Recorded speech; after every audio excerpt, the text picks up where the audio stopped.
Find out equivalent resistance. A conductor is of 24 ohm now formed into a square. Then what will be the equivalent resistance between any two opposite kernel? ये है question number 1. Two adjacent kernel. एक conductor उसका resistance value 24 ohm. Now it is modified into square.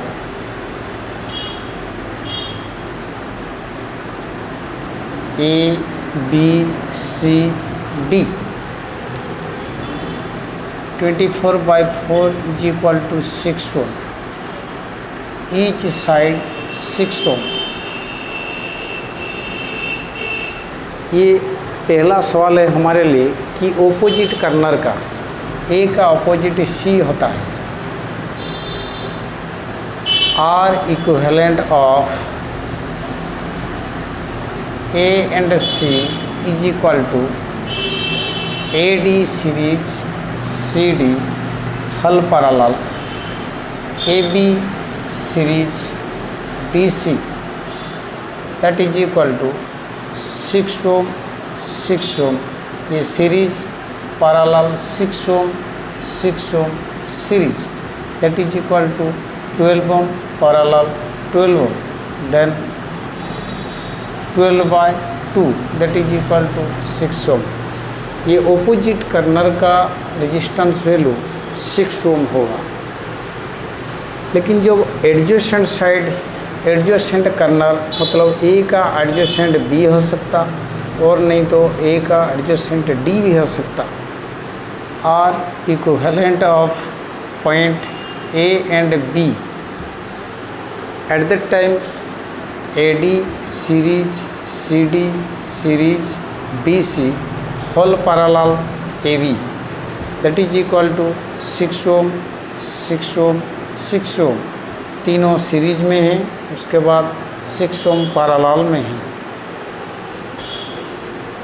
18 ohm parallel 6 ohm that is equal to 18 into 6 by 18 plus 6 that is equal to 18 into 6 by 24.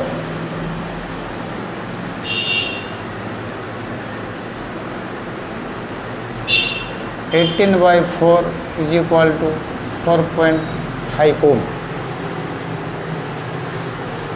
हमें ध्यान देना चाहिए कि इधर 18 6 parallel में है. ये कंडीशन क्या है?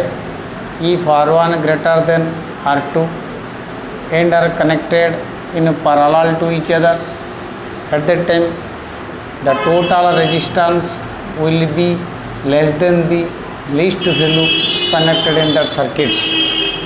हमारे ये 6 ओम 18 ओम दोनों रेजिस्टेंस पैरेलल में हैं तो टोटल रेजिस्टेंस का वैल्यू 6 ओम से भी छोटा होना चाहिए. ये 4.5 ohm. Result is satisfied.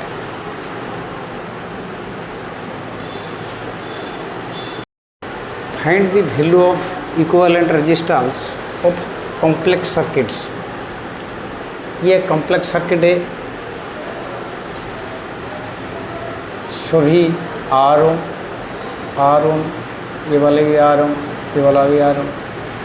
Late current flowing is आई.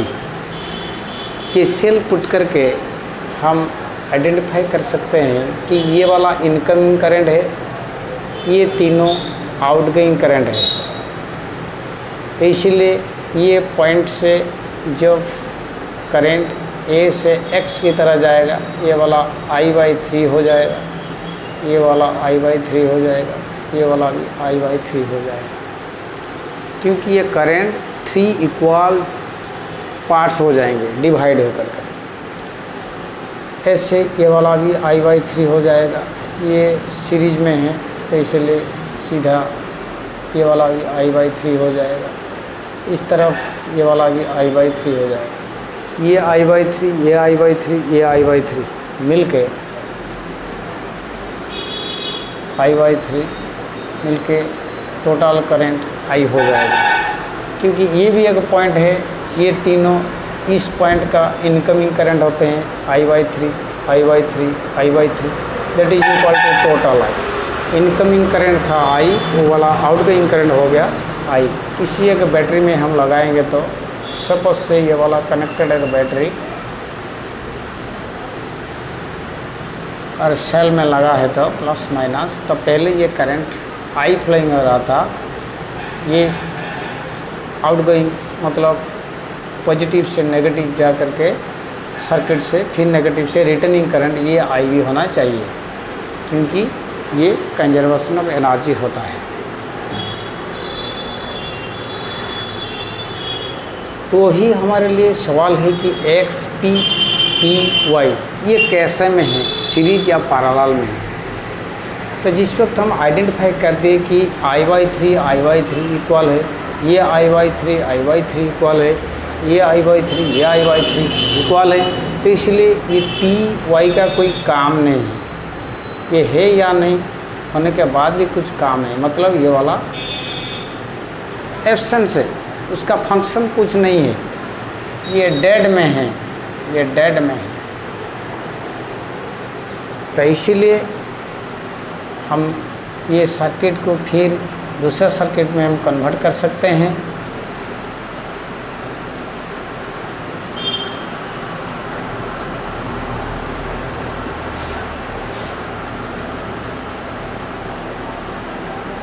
ये वाला A, ये वाला B, ये R, ये R, ये भी R।